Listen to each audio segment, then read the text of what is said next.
New music. It's Chris Medina.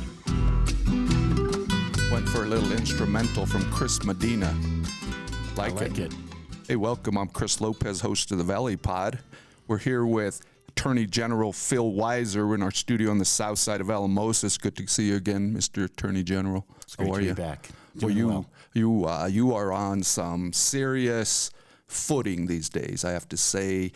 When I'm seeing all the activity coming out of the Colorado Attorney General's office, if you were a prize fighter, I would say that you're someone that's always looking to move forward in the ring. That's kind of how I'm seeing this. You're aggressive, you're proactive, we're seeing that from the Attorney General. There's a saying that is in my religious tradition: the whole world is a narrow bridge. The important thing is not to be afraid. So yes, I'm moving forward. I'm not afraid, and I'm fighting back. Yeah. Hey, I saw you yesterday earlier. This is Tuesday, July 8th. I saw you earlier Monday, July 7th. I was mowing my lawn. I was on 3rd. I live on 3rd in Ross, across the street. I noticed you coming out of the SLV Area Health Education Center, AHEC. They're right across the street from me. What brought you into that? AHEC is one of the grantees for opioid response work. The opioid crisis here in the Valley has been devastating. It's been devastating in Colorado. I've been working on this as my top priority since taking office. And in 2024, for the first time, we saw a decline in opioid overdose deaths here in the Valley, here in the state overall. One of the reasons why is we're committed to getting Narcan, naloxone is the generic term, out everywhere to save lives. And we've heard about a lot of those life-saving Narcan reversals that have happened in the Valley because of AHEC's work. We have stepped in with a $3 million grant recently to provide access to Narcan, or naloxone, the generic term, because our state funding mechanism is ending, and so we stepped in. This is a temporary measure. We should be seeing federal money here, but unfortunately, like many areas, the federal government is withdrawing its responsibility, and we're having to find ways in Colorado to protect ourselves. We're going to talk a little bit more about that relationship between state and federal governments, because that's really playing out in an interesting way here in 2025. Before we go there, you're making a whirlwind trip here through the Valley. I think you're at with the AmeriCorps group, with La Puente and the food bank. I know later on today you're going to be with the Rio Grande Basin Roundtable, talking water with them. Looks like you're just trying to get to every place you can in a short period of time. That's how we roll, Chris. Yeah. Including stopping by at the pod. Yeah, no, we appreciate that. Because I'm somewhat familiar with the inner workings of government. And there are always things behind the scenes that happen that the public never sees. There's public posturing, then that happens. How would you describe the Attorney General's office today in terms of how it's seeing itself? Because as I mentioned earlier, very proactive in bringing a fight if you need it, or bringing a lawsuit or a challenge if you need it to the federal government, to the current administration. Give us a little bit of behind the scenes. How do you keep up? Because you're running. You're on a 24/7 cycle now. There are no breaks, it doesn't seem like, for someone like you that is the Colorado Attorney General. There is full blast 24/7. How do you manage that, and how do you take care of yourself in that environment? It's very challenging right now because our day job work, including this opioid crisis, including addressing youth mental health issues, including water, that's a fulsome set of responsibilities. We talked about public safety work. We had a huge issue here with the district attorney that obviously had to resign after we did a report about the violations of the Victim Rights Act. We've been really concerned, obviously, about the threat to the water from this valley. All that work is what I'll call the normal job of the Attorney General. This administration has created an abnormal job, which is going up against the federal government in court again and again and again. We're up to 27 times that we've been in court.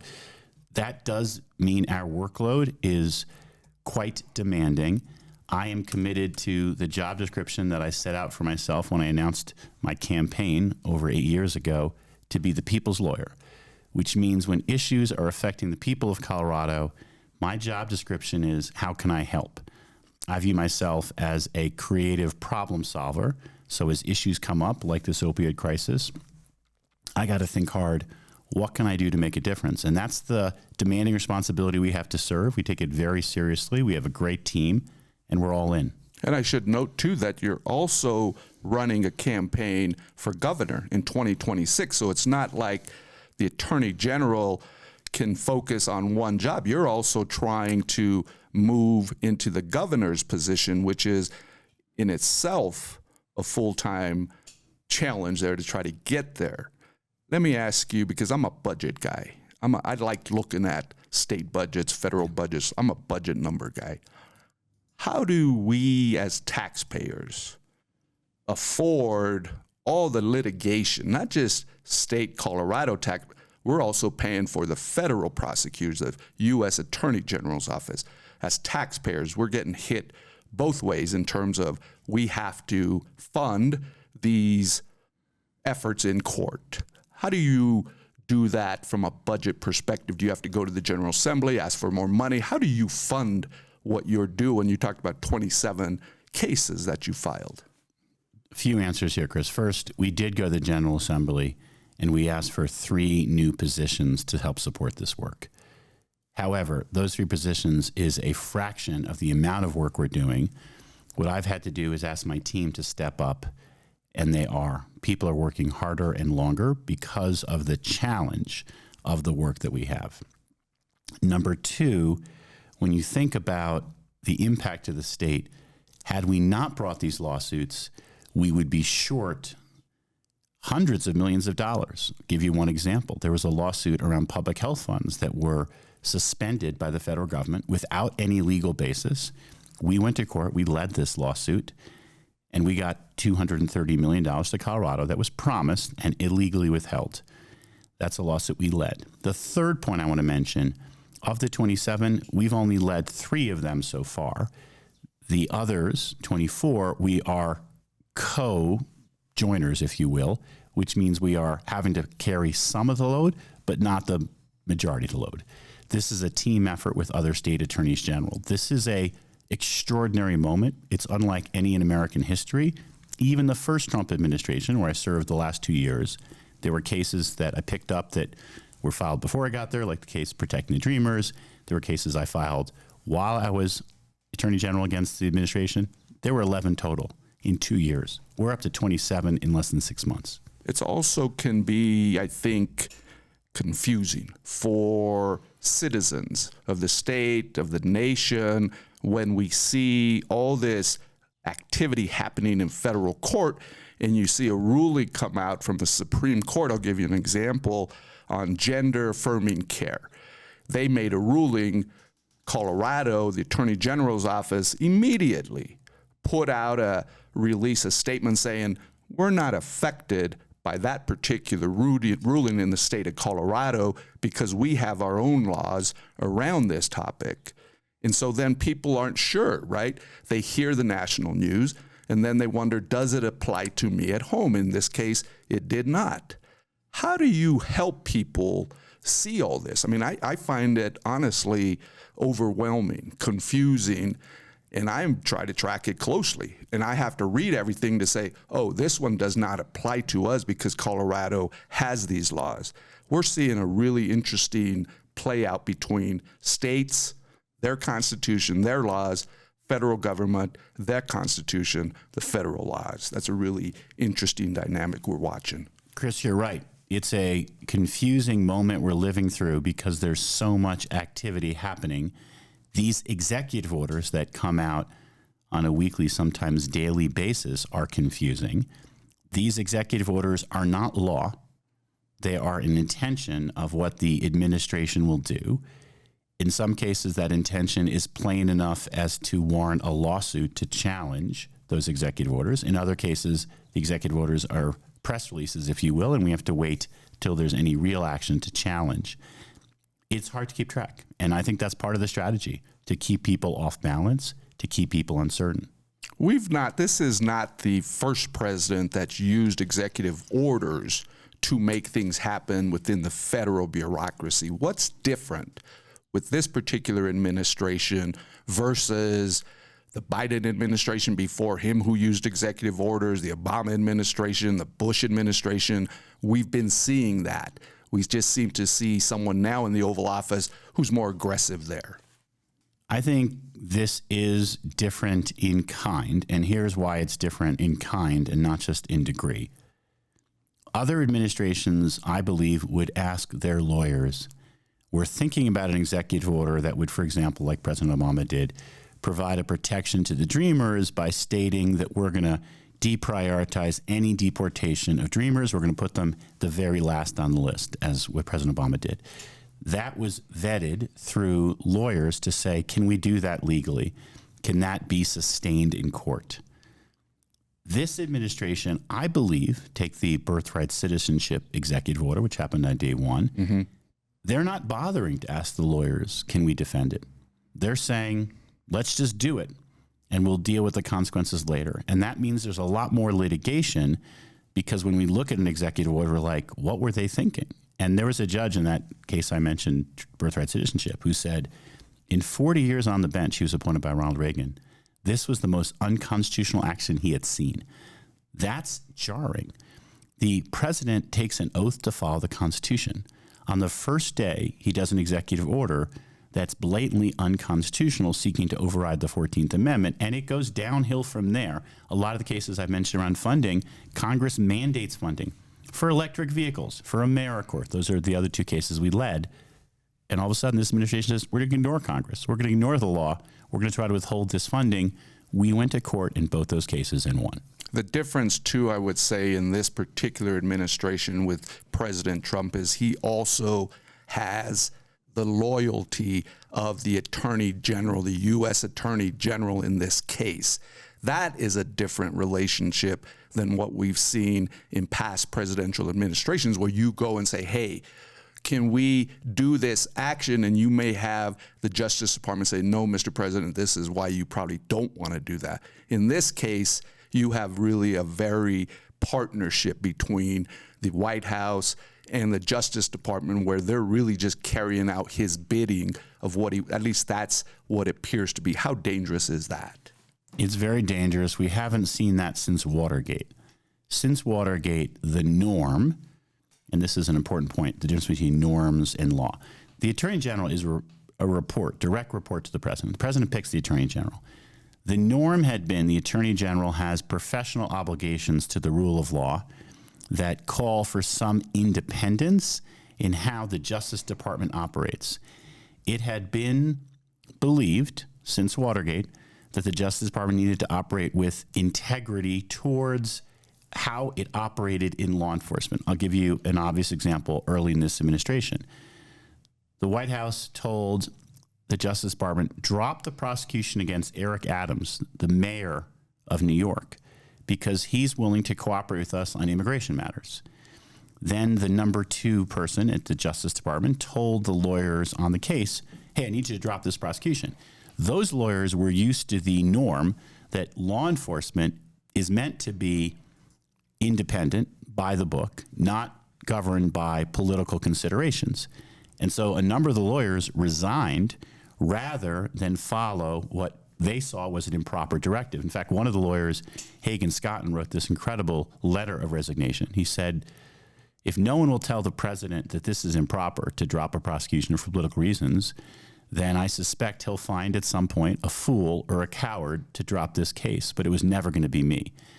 Sadly, we're not seeing that message get through. This administration, as you put it, does see the Justice Department as a direct arm of what the president wants, as opposed to a reasonable check, a professional law enforcement body, and that is a dangerous dynamic. I very much hope and look forward to getting a Justice Department back to those professional norms that I know from when I worked there, but we're seeing something different. Yeah, we're definitely seeing something. I want to bring up the Supreme Court ruling from June 27th relating to nationwide injunctions in court and limiting those injunctions that can be filed.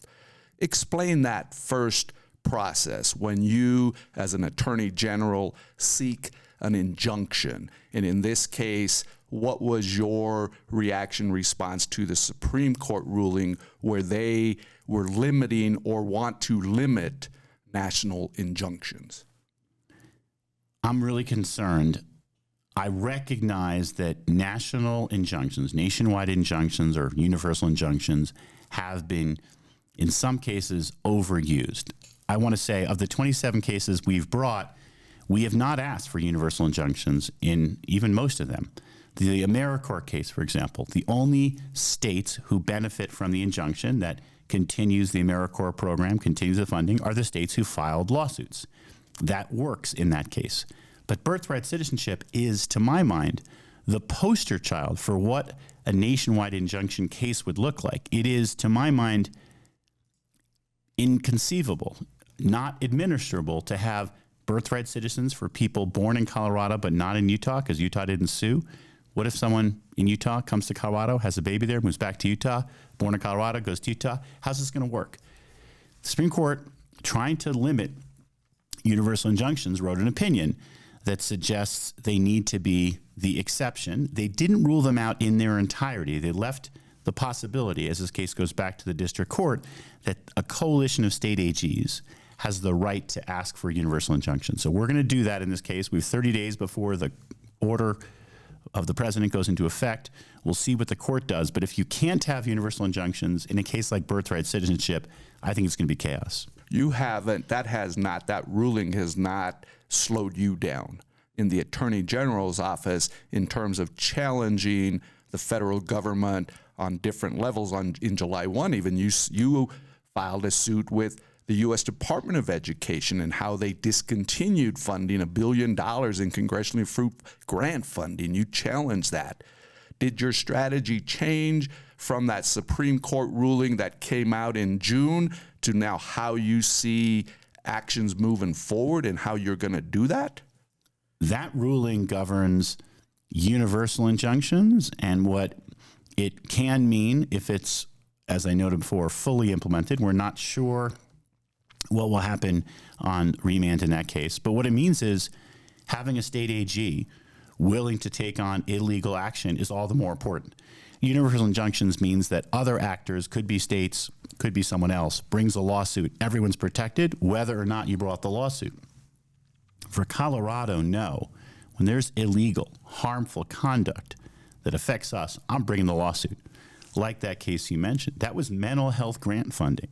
It came after the Uvalde shooting, knowing that young people are suffering and that we need to provide support services for mental health because young people have experienced all sorts of trauma. That's not an option for the president to say, you know what, I'm not going to fund it. That's a mandate. That's required by Congress. This administration, sadly, is willing to ignore the law.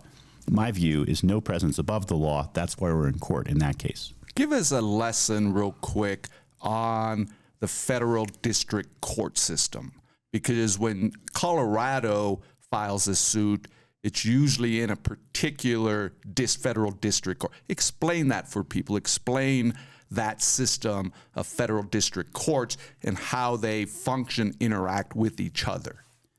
This is the core of the concern for the universal injunction. You could, quote unquote, pick the right judge you want and get some type of judgment that would cover in the whole United States. That's the concern for the abuse. Colorado, if we bring a suit just for Colorado, brings a lawsuit in the district court for the state of Colorado. We have our own federal court here. Most of the litigation I've brought is with other states.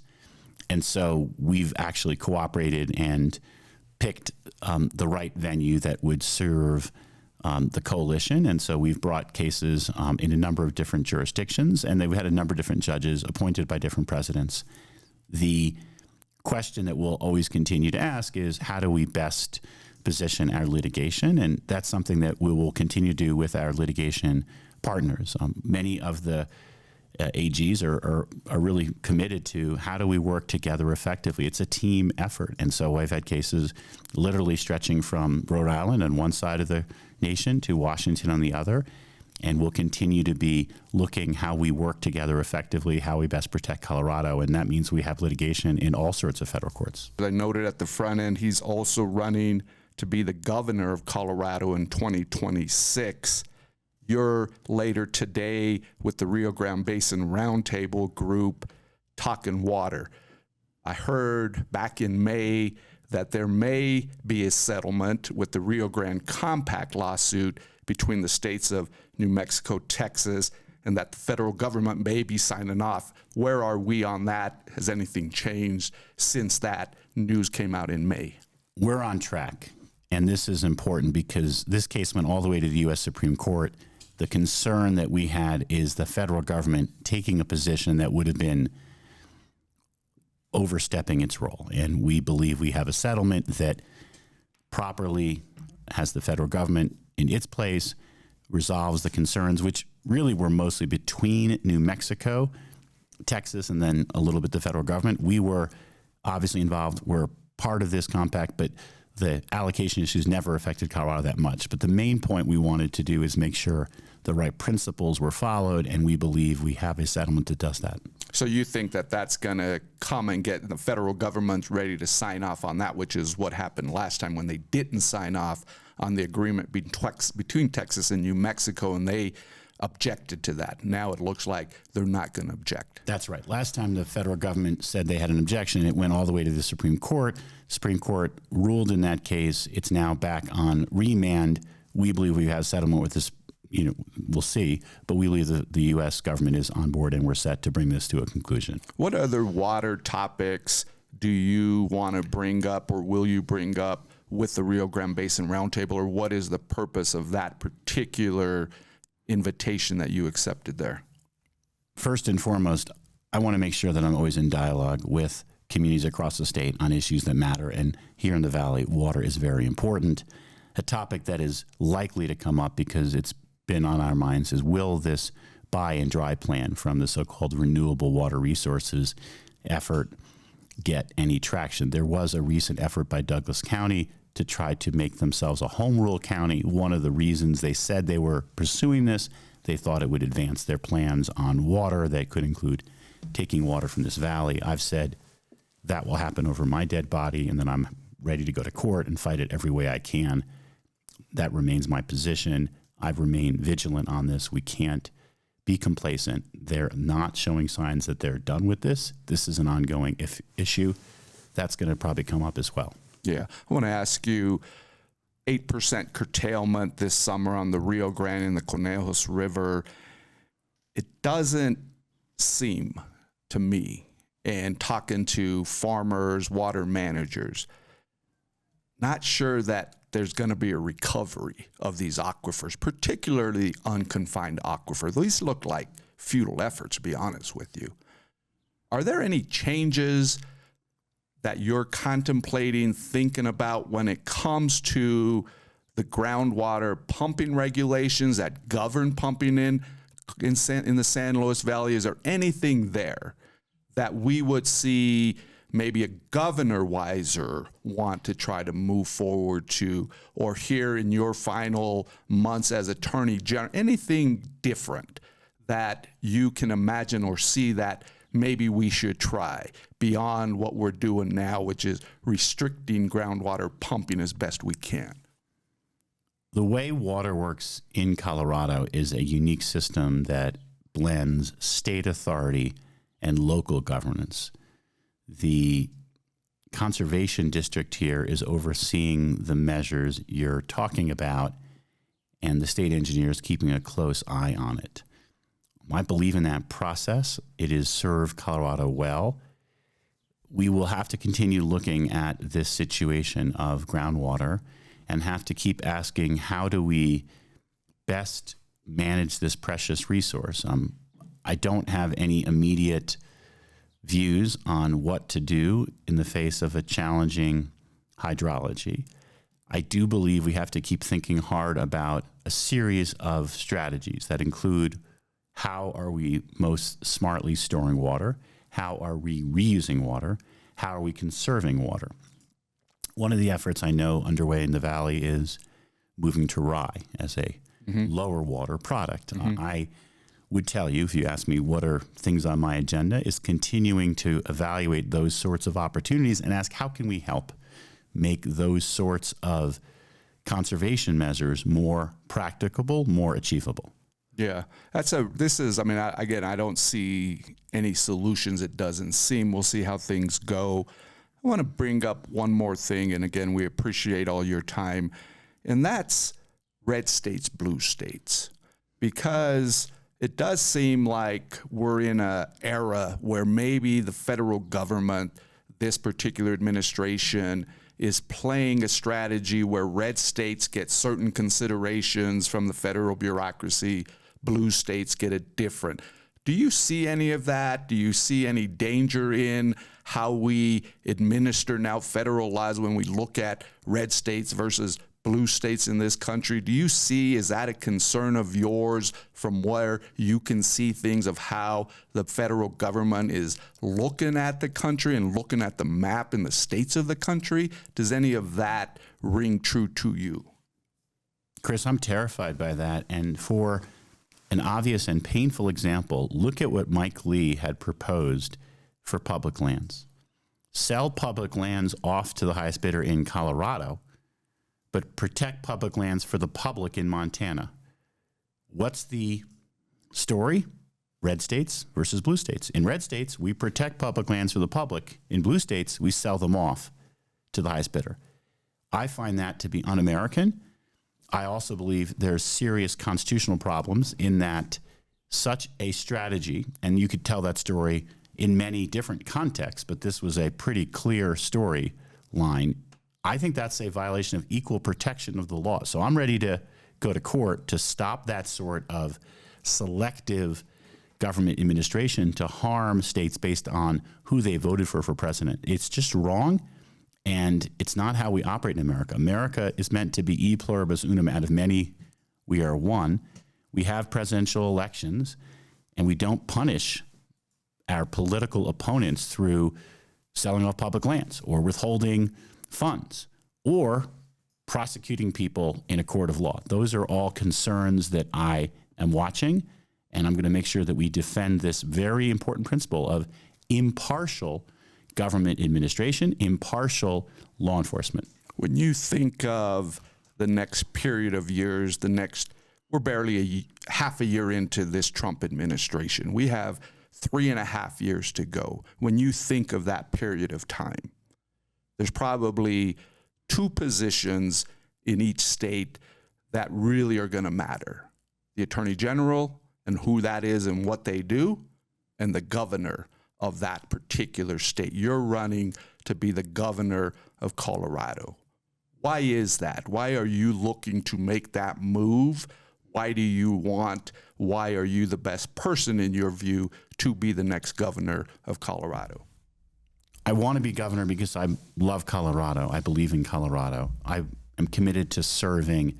It's been the honor of a lifetime to serve as the elected Attorney General. There's a lot of important work to do on areas we've talked about: how we build more affordable housing here in Colorado, how we make sure that we protect healthcare and access to healthcare, how we protect our land, air, and water, how we keep Colorado safe. That work is important, and the next governor will have a lot to do about it. We are also living at an extraordinary time with a lawless, reckless administration. As Attorney General, I've demonstrated, and this track record is going to be different than what my opponent in this race, Michael Bennet, has shown, that I will not accommodate this administration. I will not try to make nice with this administration. I will stand strong, like you said, like a prize fighter, and fight back hard, defending Colorado. When you think about what we need in this moment, we need a fighter for Colorado who will stand up for us, who will make sure this administration knows we're not trying to make nice. We're standing strong on the principles that we believe in, defending the rule of law, someone who understands that. I also have shown time and time again how much I'm committed to our whole state. I've built relationships across the whole state. I know state government inside and out. I'm prepared from day one to be governor. I believe what serves Colorado best is for me to be governor and keep Michael Bennet in the Senate, where he has deep expertise, relationships, and seniority. We need him there serving us. And I believe that the groundswell support I have is going to help make sure that we do accomplish this goal. I'm getting great feedback.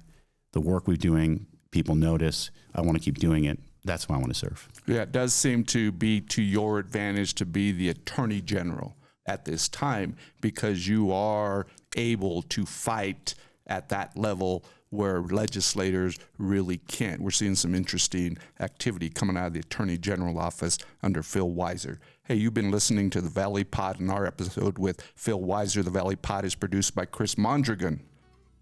See you around the Valley.